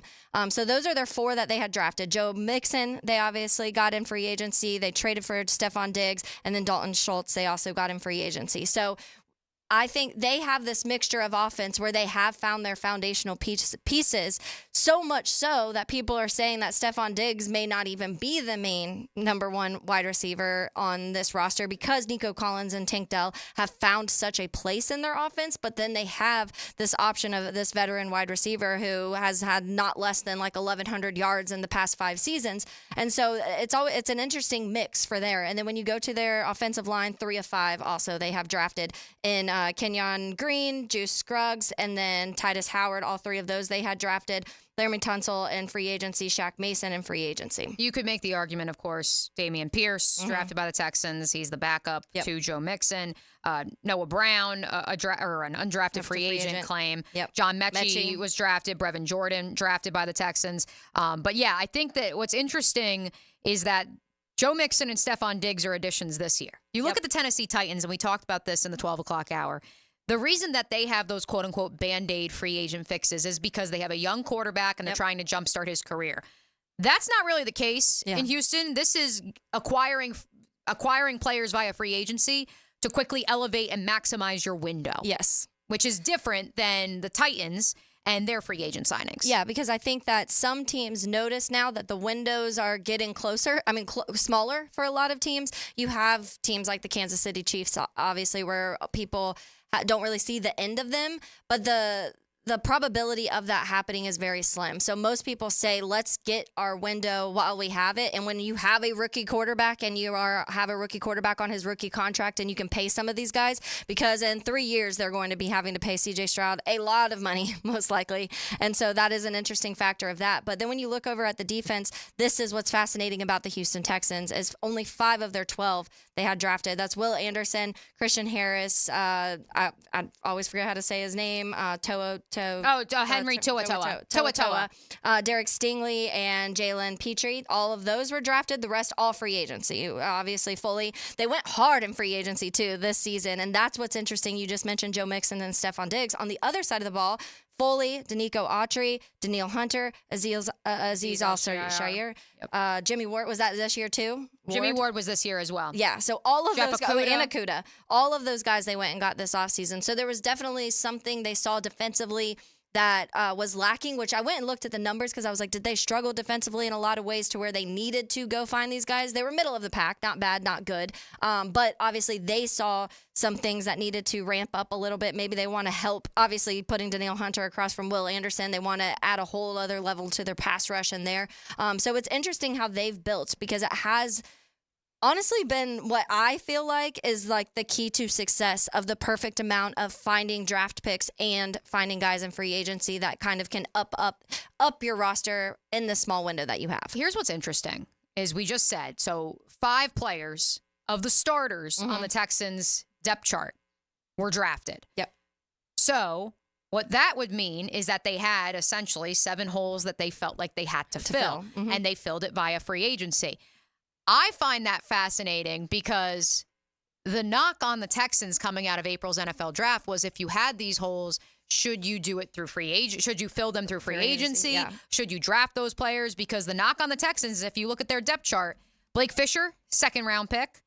He's a backup. Kamari Lassiter, second-round pick, will compete to start, but right now he's considered a backup. And so, therefore, the question mark is comparatively to last year where you drafted, yes, in the first round, number 2 and number 3 overall, C.J. Stroud, Will Anderson Jr., and they were plug-and-play guys. Yeah. It's interesting, in my opinion, as we talk about team building, that the Texans are not getting knocked nearly as much as some other teams because they filled those holes via free agency and not the draft. Well, the interesting thing with them, too, is they also lost several hit free agents. So they had, obviously, Jonathan Grenard, a big one, hit free agency. Devin Singletary hit free agency. Blake Cashman hit free agency, and Sheldon Rankins. So a defensive tackle, obviously an edge, and a running back, which are 3 of the positions they filled in free agency. So to me, it wasn't the reason they're not getting knocked is it's because 4 players that they lost in free agency, they just upgraded through free agency. They just almost swapped the guy. They lost Jonathan Grenard and went and got Danielle Hunter.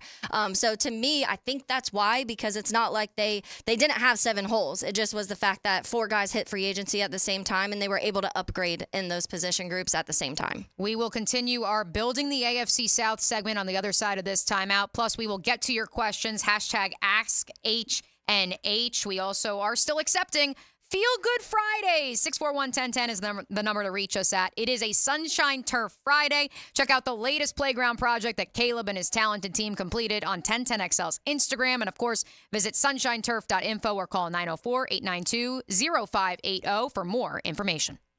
It's a Sunshine Turf Friday. The highest quality artificial turf at affordable prices. Visit sunshineturf.info today. Helmets and heels. This hour is brought to you by First Coast Honda Dealers. Now, 1010XL takes you inside the program director's office with Dan and Jeff. What's going on? Are you mad at me or something? Mornings I'm still convinced you have very fine qualities. I think you can still become a gentleman someday. on 1010XL. Mia here, and we've all been there before. A weekend trip to the casino? Canceled because real life came calling. MyBookie's new and improved online casino is here to change the game. Dive into a truly realistic casino experience featuring the latest in slots, progressive jackpots, and live dealer action, all from the comfort of your home. The live casino is so easy to use, folks. I just go to mybookie.ag, and instead of pressing sportsbook on that upper left-hand corner, I go 2 spots over to live casino. You'll find live dealers ready to deal or spin, just like you're at the casino. The MyBookie Casino provides a Vegas experience where the action is in your hands. And yes, the rumors are true. You don't even need to wear pants. Start at MyBookie today with a generous sign-up bonus using promo code 1010XL and a revamped loyalty program ensuring a host of exclusive VIP perks. Sign up and hit the casino with promo code 1010XL. The more you play, the more you win, only with MyBookie.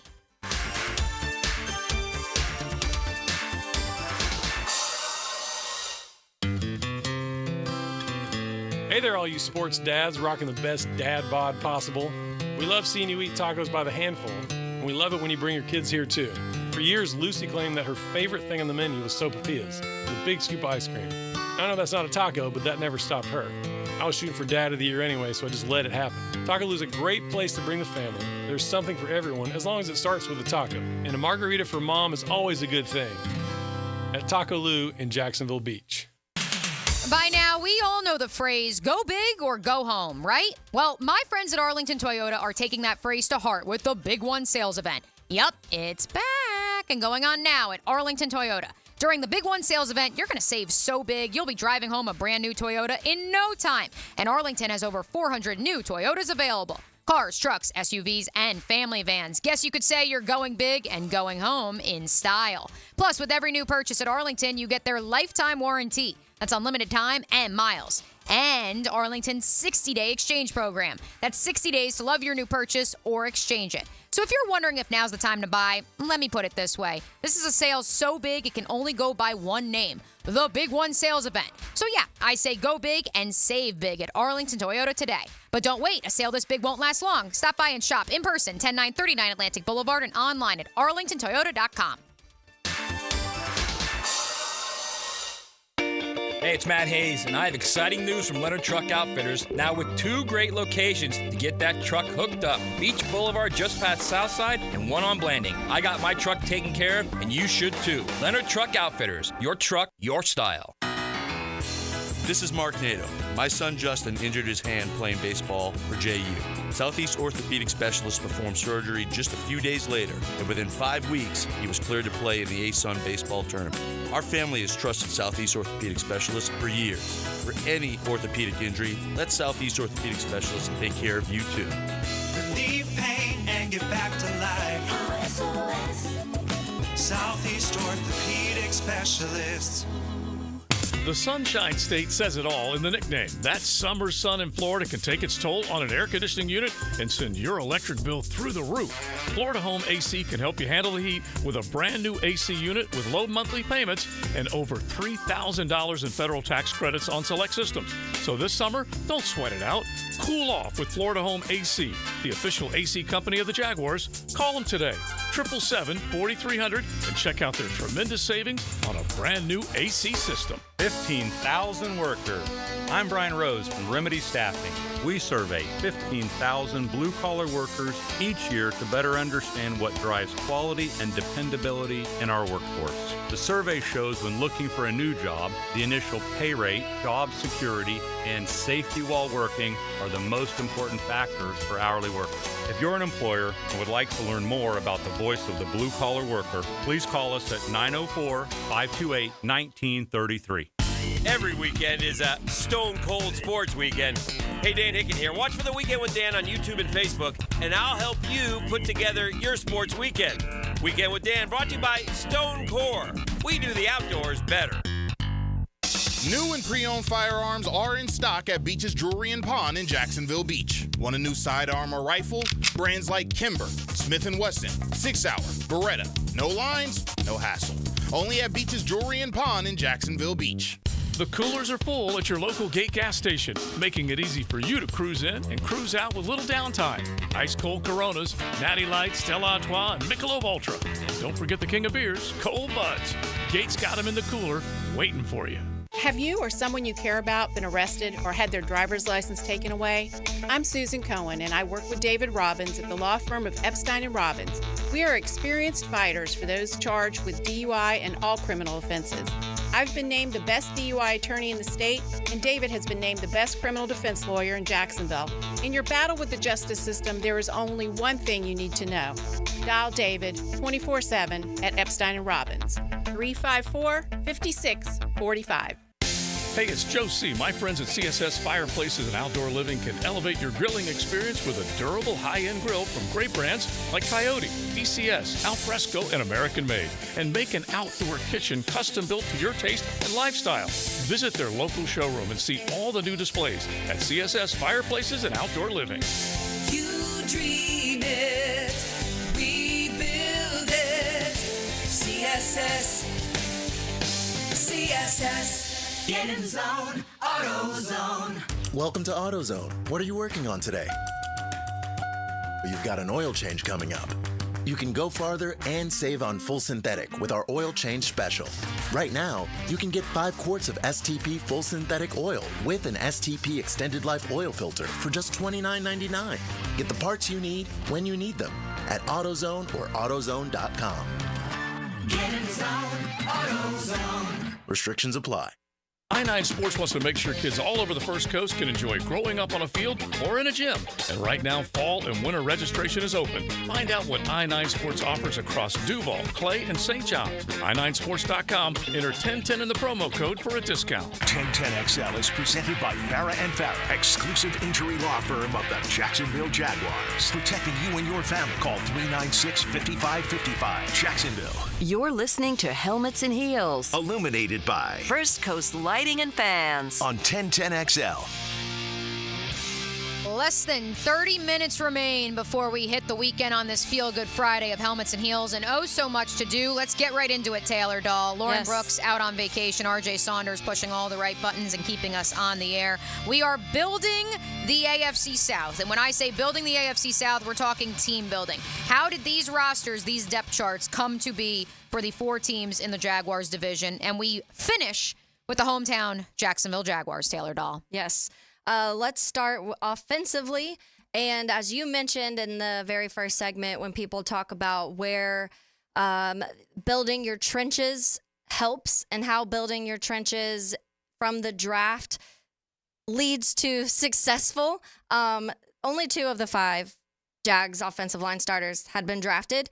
And let's see, we're looking at the base defense of it. We'll get to the defense in a second. So 2 of the 5 when it comes to the offensive line, 3 of 6 starters on the offense when it comes to the other position groups. So 5 of the 11, less than half, have been drafted and are starting this season. The interesting thing with the Jags, though, when you go beyond that, when you look at the depth pieces, the large majority on both offensive and defense have been drafted. So that's where I think this big test, Mia, coming up this next year or two for Trent Baalke and for the Jaguars will lie is how big of a part, or are they a part? Tank Bigsby, Parker Washington, Luke Farrell, Walker Little, Tyler Shatley, Luke Fortner, Javon Foster. How big of a piece are those guys on this roster? And that, to me, will determine more so what these draft looks like. Obviously, when you have guys, you hit on Trevor Lawrence, and he just got a contract, so that's great. We're looking at Travis Etienne. Everyone loves Travis Etienne.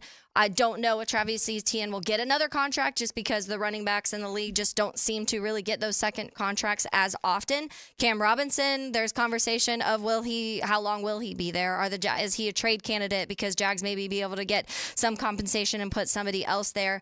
And then obviously Anton Harrison is definitely the massive hit when it comes to the offensive line for the Jaguars on who they've drafted. 8 of the 11 backups, if only listed on the depth chart. 8 of the 11 backups, the number 2s, if you may, were drafted by the Jaguars. And that's where I think the question of onboarding, our favorite word, comes into play. Is the goal that you're developing these players, much like the Tennessee Titans when we went through their depth chart, where you have veteran free agents slated as your starter, but you have the future waiting in the wings behind them? Yes.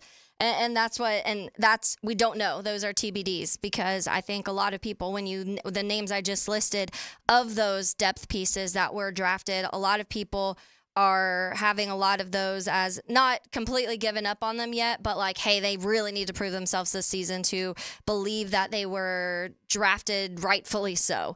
But when you look at the offense, obviously you're expecting a Brian Thomas Jr. to be a big piece of this offense for a while, and I think a lot of people are in the camp that he will be. So if you do have, let's say in 2 years, we're talking about a roster that has Trevor Lawrence, Brian Thomas Jr., still has Tank Bigsby, Parker Washington, and we're looking at even like a Walker Little and an Anton and maybe another piece because I would assume they'd address Cooper Hodges, baby. Yeah, so Cooper Hodges maybe. I assume another draft pick will be used on the offensive line this next year. And so if you're looking at that, you're looking at you building in the right direction. And then when you go over to the defense, Mia, 7 of the 12 had been drafted by the Jaguars. It seems like the Jags and Trent Baalke have been able to figure out the defensive drafting way better than they have the offensive drafting. And when you go through, obviously, Devon Hamilton, Josh Hines-Allen, Devin Lloyd, Trayvon Walker, Antonio Johnson, Andre Sisco, Tyson Campbell, all of those guys. And then when you look at the depth, Jordan Jefferson, Mason Smith, Yasir Abdullah, Chad Muma, Ventrell Miller, DeAndre Prince, Daniel Thomas, Monteric Brown, you start getting into the list getting even bigger and bigger of who they've drafted. Again, some of these are question marks. We need to see Jordan Jefferson and Mason Smith and Yasir Abdullah and Chad Muma. Ventrell Miller, we didn't get to see at all. All of these guys you still have to see. But even the starters, when you're looking at what they were able to do, especially in the secondary, it looks like there's definitely a strength there in the linebackers and secondary of what they've been able to build through the draft. And that's not even including Jarian Jones, who on this depth chart is listed as a third teamer. I mean, we've already talked. We're expecting went at length. We went at nauseum earlier this week on where Jarian Jones fits in. If he hits, if he's a starter in year one, you're looking at a scenario, and again, that's depending on, is he starting outside instead of Ronald Darby? Is he your nickel corner? I think he is in terms of a corner. He's your nickel corner. Darnell Savage is the safety who comes into the slot. Now you're looking at a scenario where four of your 5 starters in the secondary were drafted. That is what you're striving for. And again, the onboarding process is a very, very important part of this because you're not always going to find plug-and-play starters in the NFL draft. That's not how it works. Mark Ross was on with XL Primetime yesterday, and he said a realistic batting average for GMs in the NFL draft, if you hit 300, a.k.a. if 30% of your draftees hit, that's a victory. Yeah. It's a lot like baseball. If you hit 300, you're doing something right. You're not supposed to be batting 700. You're not supposed to hit 70% of your draft picks. It just so happens that the Jags did circa 2021. Yeah. They did with the first 5 picks of that draft, not to mention Luke Farrell later on, who provides you depth, and that's okay. Yeah. If you hit on a guy who's a quality tight end 2 or 3 in the 5th round, that's a positive development. Again, they're not all George Kittles there. If you can just hit on somebody who sticks in the league, that's a victory. So let's run through our tally before we get to some Ask H&H questions. We've got. So, did you want me to? I was gonna say, if you want to, yeah. Okay. I was keeping So I was start keeping a tally too. From don't the worry. beginning, Indianapolis Yes. Colts. Yep. This was the wild one. All of their entire offensive roster was drafted. From quarterback to running back, all their wide receivers, tight end, left tackle, left guard, center, right guard, right tackle, all drafted by the Indianapolis Colts. And then when you go to their defense, 8 of the 12 were also drafted. The only guys that they got outside of the draft, and we're going starting rosters here. We did, when we were going into depth, speak a little bit more on the depth pieces and what those look like. But right now, just speaking on their starters, the only guys that they are relying on from free agents or trades or whatever it may be is DeForest Buckner, Samson Abukum, like you said, however we say that one, Cameron McBrone, and then Kenny Moore are the only 4 that were not drafted by the Indianapolis Colts on their entire starting roster, which is 8 out of 24. I mean, that is absolutely insane. Yeah, so that's 20 or 19 out of 24 is how we ultimately scored it. What did you have it scored at? Yeah, so for the Colts, yes. So only 1, 2, 3, so 4 four of total the starters. 24. Yes, 4 of 20. So 20 of 24. Yeah, were drafted by the Colts. The Titans, the Jags, and the Texans. I have all of them as 12 of their 23, 24 starters, depending on if you're including the nickel, if you're including a fullback. Yep, Houston, and then 3, 4, 5, 6, 7, 8, 9, 10, 11. Yep. So the rest are all about even when it comes to the balance that they have between the two. And it's interesting because for both Tennessee... on different sides of the ball. Right. For Tennessee and for Jacksonville, 5 of the offensive starters were drafted by that team. Yeah. 7 of the defensive. And for Houston, it's the inverse. Yes. And I think it's also important to note as we talk about putting Band-Aids on bullet holes through free agency, how we view those free agents, right? With the Titans, we view it as, okay, you needed to go out and sign a DeAndre Hopkins, a Calvin Ridley, because you're trying to bring Will Levis along. For the Houston Texans, you look at it as, we're in win-now mode. We need to go spend big money on Danielle Hunter because we're in our window. You can make the same argument for the Jaguars with Eric Armstead, Mitch Morse as well. Yeah, and I think that when you look at it, when we just said, so 2 of the 5 offensive linemen for the Jaguars were drafted, and then both for the Tennessee Titans and the Houston Texans, 3 of their 5 were drafted on their offensive line. And so I think that when you start looking at that, that's where people maybe criticize, and it was the Jags' maybe worst position group last season was the offensive line. So people are looking at that, and you're looking at how do you fix this? Do you go out and is a Mitch Morse enough to fix this, or should you have addressed it earlier in the draft? And that's a question that I think we'll have answered pretty soon. But it is fascinating to look at how each of these were built, because the Houston Texans were almost like complete opposite of what the Jags were. Their offense was almost fully drafted, and their defense, they went out and grabbed a bunch of pieces to fix. Like I said, they had a ton of guys hitting free agency, so they just swapped them out in free agency. And the Jags were almost opposite. The Jags have been able to hit on a lot of players defensively, but offensively have really had to go find guys to fix holes on their offense and free agency. We're low on time, so we said we're gonna save a lot of our hashtag Ask H&H questions that you submitted on X for Monday's program. Perfect. But let's hit one right now. This is from your pal Gramps on X. Who finishes with more yards, Gabe Davis or Brian Thomas Jr.? That's an interesting one. And I think the whole question surrounding Gabe Davis to me is how many does he get more receptions? Because he's never had more than 45 receptions in a season. Does that change with the Jags? I'm not totally sure. I think that Brian Thomas Jr. will have the opportunity, because he is a rookie. Opposing teams and defenses will not be focusing a ton on Brian Thomas Jr., but they're going to have in the back of their mind that this guy had 17 touchdowns last season. They're not going to just forget about Brian Thomas Jr. And obviously him being a deep threat, and Gabe Davis being that guy, I could see it I could see it going either way, but I almost want to say Brian Thomas Jr. just because of some of the opportunities he'll get early on when teams aren't completely focusing on him. What did you say Gabe Davis's career high receptions was? 45? 45, yeah. Do you know what Zay Jones's career high in receptions was before he got to Jacksonville? Career high was 56. Mm-hmm. The year prior to coming here, 47. Oh. Had 82. In 2022. Yeah. So could we see a similar jump for Gabe Davis? That's what's curious. I personally don't think so. I do think he will maybe go, like high 50s, 60. Right. Yeah. Gabe Davis will go north of that 45 number. Yeah. I'm also going to pick Brian Thomas Jr. as who will have more receiving yards when all is said and done because I think he's going to fill that X receiver role, but also a little bit of the Calvin Ridley over the middle because they want to expand his route tree. Yeah. And he's been very vocal about that, and I think he's going to have that opportunity.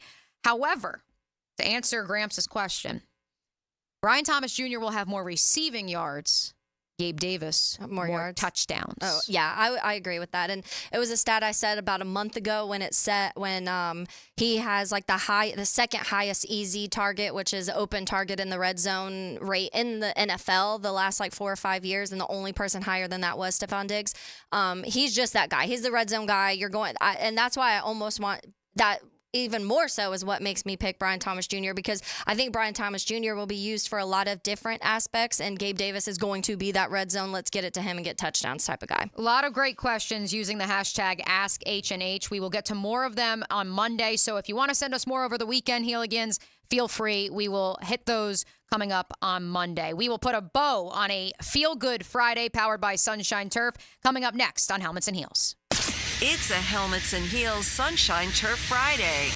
This hour of Helmets and Heels is brought to you by First Coast Honda Dealers. There's a new one-stop shop for all things Jags. Subscribe to the 1010XL Jaguars YouTube channel. One-on-one interviews with players, practice footage, podcasts, and more. If you're looking for the best Big Cat coverage around, look no further. 1010XL Jaguars on YouTube. I'm Jeff Middlecoff with Trustline Mortgage. My business partners, Alan Tyre, Bill Pappas, and Ken Rimley, have been helping first-time home buyers with their mortgage financing all over Florida for 34 years. First-time home buyers can get no or low down payments, anywhere from 0 to 3.5% down. As a first-time home buyer with Trustline Mortgage, you get added benefits for doing your loan with us, like lower rates on your mortgage insurance and lower closing costs. Oh, and did I forget to mention that Trustline gives first-time home buyers better mortgage interest rates? Here's the bottom line. Trustline Mortgage wants to help first-time home buyers accomplish your goal of home ownership. That's why Trustline Mortgage is offering the best first-time home buyer benefits around, period. Trustline Mortgage delivers with no and low down payments, lower closing costs, and better interest rates. Call Trustline Mortgage today at 381-LOAN. Yes, 381-LOAN to find out how we can help you buy your dream home. Or visit our website at trustlinemortgage.com. Trust your instincts and follow the line to Trustline Mortgage. Certain restrictions apply. See office for details. Trustline is an equal housing opportunity. MLS number 331480. Let's go! Help cheer your Sharks on to victory as they battle the Green Bay Blizzards in exciting IFL football action this Saturday, July 13th, 7 o'clock in the VyStar Veterans Memorial Arena. Now, check out our new family pack. You get 4 tickets, 4 vouchers, and a $25 Al's Pizza gift card. It's a great deal. To purchase yours or to get more information, call 904-621-0700. And ho, ho, ho! Who's ready for Christmas in July? A little Christmas music, maestro? Whether you're on the naughty or nice list, come out and support your Sharks. You never know, you might get a chance to say hi to Santa. It's almost Christmas. All we want for Christmas is a Sharks win. Check out our post-game autograph session and see if the players and dancers are asking for the same present as you. Let's go! Don't miss the fun and excitement of Sharks football this Saturday, July 13th. For tickets, go to jacksharks.com or call 621-0700. That's 904-621-0700. Let's go! Let's go! Mia here, and folks, it's hot outside. That's where my friends at Duck Duck Air Conditioning can help. They are a full-service AC company providing full system replacements and repairs to current systems. Call 904-862-6769 to schedule service right away. But of course, Duck Duck Rooter is so much more than just AC. They are a full-service plumbing and septic company, and they can help with, wait for it, clogged drains, water heater installations and repairs, sewer line replacements, septic tank pump outs, inspections, drain field installations, and oh so much more. Duck Duck Rooter is a proud partner of the Jacksonville Jaguars.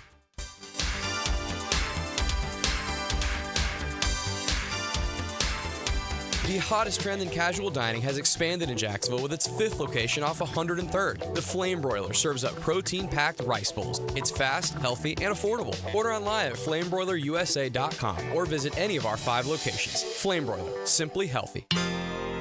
If you're ready to transform your yard with a fence that stands out, elevate your curb appeal with Superior Fence and Rail.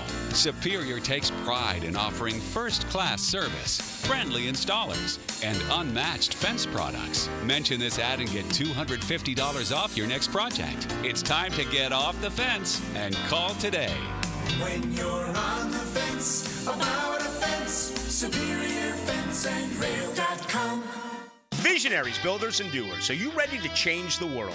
Miller Electric is your opportunity to shape the future. Miller Electric is leading the charge in electric vehicle technology with our state-of-the-art EV Innovation Design Center. We're working to create a sustainable future. We're also the proud partners of the Jacksonville Jaguars, powering their performance at the brand new Miller Electric Center. Miller Electric, we provide competitive pay, unbeatable benefits. Apply today. MillerCareers.com. Miller Electric, an equal opportunity employer.